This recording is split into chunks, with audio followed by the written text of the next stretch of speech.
Merhabalar, kanalıma, videoma hoş geldiniz arkadaşlar. Evet, bugün sizlerle fileto cep nasıl dikilir onu paylaşacağım arkadaşlar. Öncelikle şöyle cebimizi dikeceğimiz yeri kıyafetimizin üzerinde ayarlıyoruz. İster düz, ister yan olarak yapıyoruz arkadaşlar. Şimdi ben cebimi dikeceğim yeri bu şekilde hazırladım. Cebimin el girmesi için bakın arkadaşlar 14 santimden çizgi çektim. 3 santim yükseklik yaptım. Bunu beden kabul ediyoruz ve bu da cep kapağımız. Bu şekilde telaladım ve ütü kırımı yaptım. Ütü kırımdan şu şekilde buranın ölçüsünü buraya geçireceğim arkadaşlar. Evet, şu şekilde hemen kenarları dik açısına dikkat ederek çiziyorum.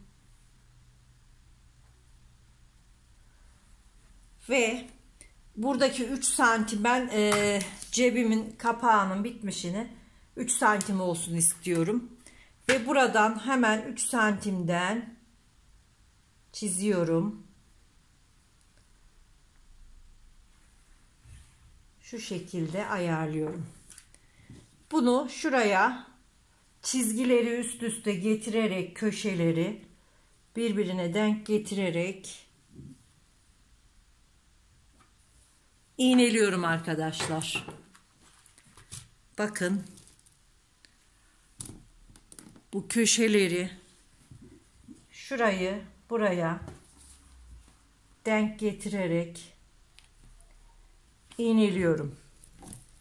Bu köşeyi de buraya denk getirerek iğneliyorum.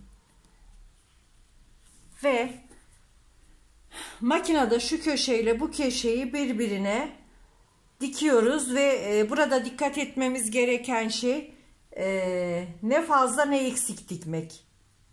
Bu çizgilerin tam köşelerinden dikip bırakmak arkadaşlar. Evet arkadaşlar, fileto cebimiz için çizimimizi yaptık. Cep kapağımızı buraya işaretledik ölçüsüne göre. 14 santim cep ölçüsü, 3 santim yüksekliği olarak ayarladık ve kaymasın diye iğneledik arkadaşlar. Bakın şimdi buradan buraya kadar dikeceğiz. Ne eksik ne fazla dikeceğiz fileto cebimiz için. Ve aynı zamanda da cep torbasını da dikeceğiz. Şu şekilde. Cep torbasına da aynı şekilde bakın bu işaretleri alıyoruz. Ve bu 3 santimlik yere cep torbamızı bu şekilde çiziyoruz ve kaymasın diye şöyle iğneliyoruz arkadaşlar.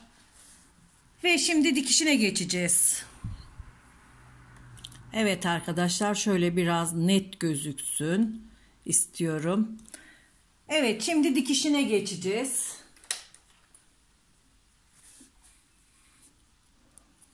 Ben farklı renklerle yapıyorum ki dikişini de siyah iple yapacağım. Daha net anlaşılır olsun diye. Şimdi hemen makinamızın ipi çıkmış, takıyoruz. Siyah iple dikiyoruz.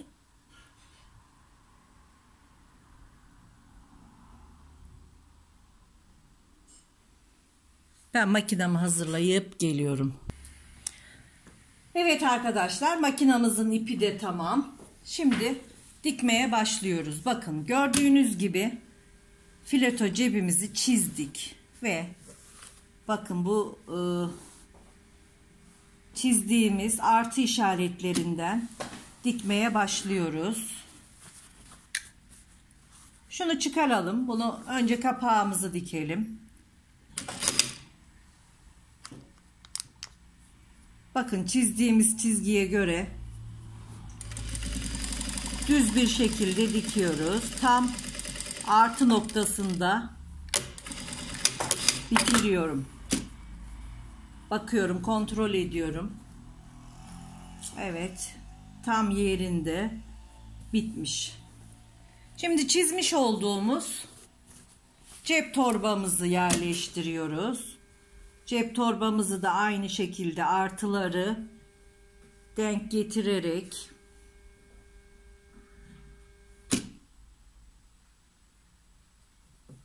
yerleştiriyorum.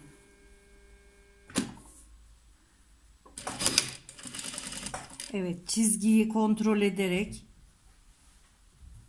dikiyoruz arkadaşlar.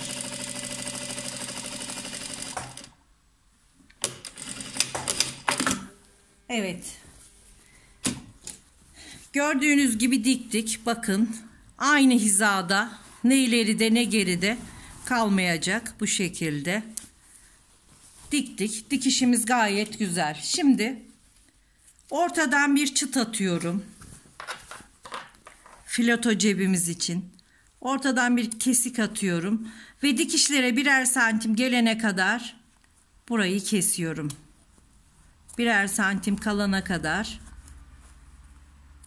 kesiyoruz ve tam bu dikişlerin dibine milim kalarak üçgen şekilde kesiyoruz arkadaşlar. Bakın, fileto cebimiz için yapmamız gereken ve dikkat etmemiz gereken püf noktaları gördüğünüz gibi. Şimdi bu tarafını da keseceğim.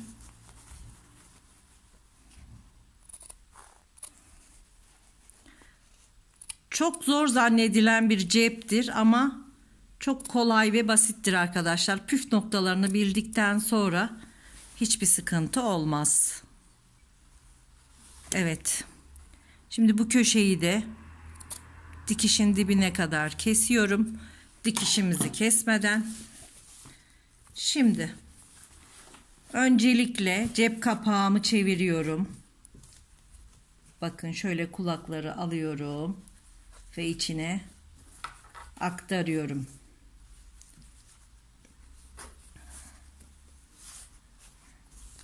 Sonra cep torbamı içine atıyorum.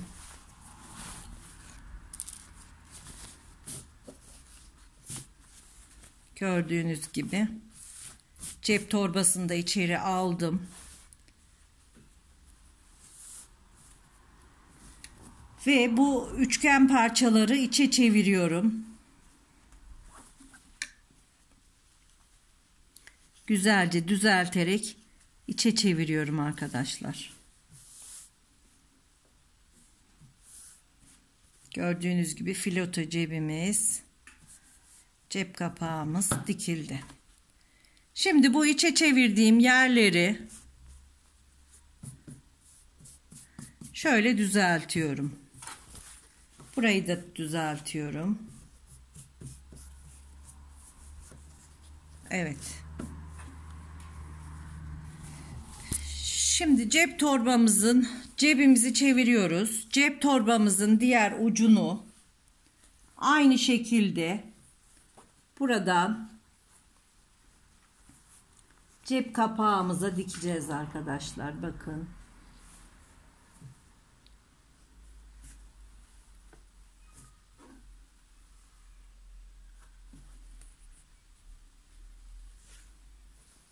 Aynı şekilde şuradan tutturuyorum.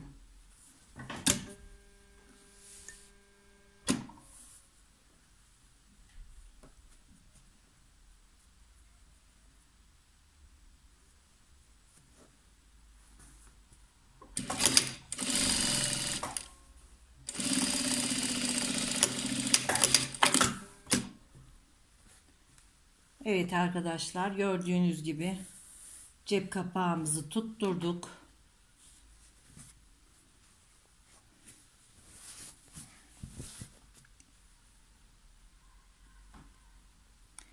İsterseniz şuraya da cep torbasıyla birleşen yere çima dikişi atabilirsiniz ama ben atmadım. Ütüde düzeltiriz orayı. Şimdi bu köşeleri içeri alıyoruz, çeviriyoruz. Ve buraları dikiyoruz arkadaşlar.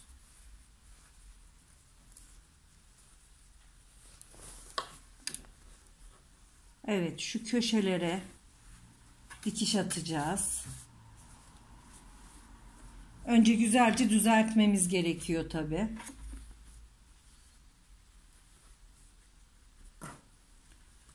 Köşeleri içeri çevirerek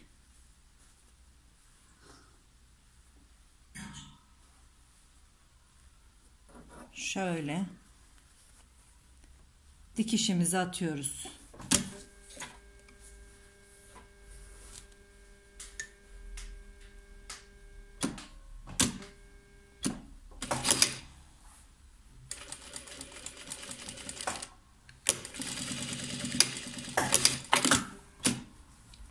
Evet arkadaşlar, bakın gayet güzel oldu.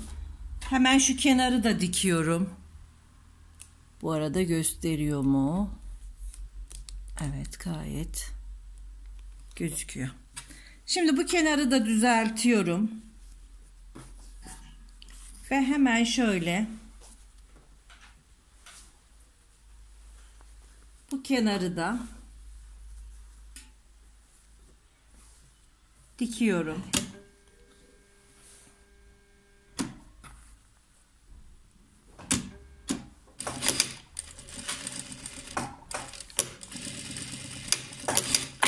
Ve ben bu aşamada bir ütü yapıp geleceğim arkadaşlar. Hemen ütümü yapıp gelsem mi acaba? Ütü yapmadan önce o zaman şöyle yapalım.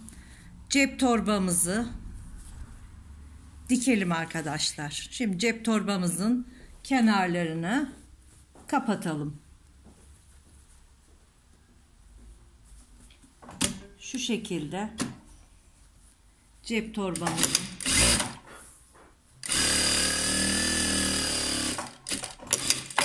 cep torbasının ölçüsünü istediğiniz şekilde yapabilirsiniz. Ben parça olduğu için, kullanmayacağım için bu şekilde yaptım arkadaşlar.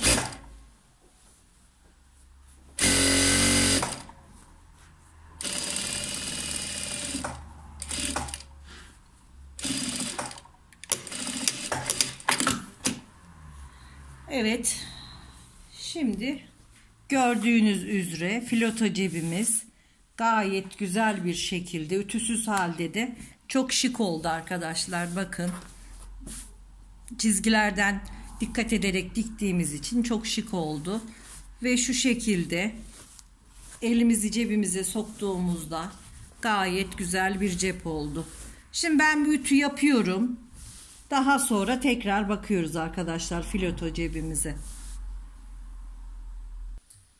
Evet arkadaşlar, gördüğünüz gibi filoto cebimiz gayet şık ve güzel bir şekilde oldu. Bakın şu şekilde. Tersinden de bu şekilde. Kenardan fazlalıklarını kesiyoruz. Overlock'la da temizleyebilirsiniz. Ben kullanmayacağım örnek bezi olduğu için overlock çekmeye gerek görmedim. Şu şekilde temizliyorum. Ve filoto cebimiz bu kadar basit bir şekilde dikildi ve hazır arkadaşlar. Gördüğünüz gibi. Bakın. Gayet güzel bir cep oldu. Evet arkadaşlar, kanalıma abone olmayı, beğeni ve yorum yapmayı unutmayalım arkadaşlar. Hoşça kalın, sağlıkla kalın.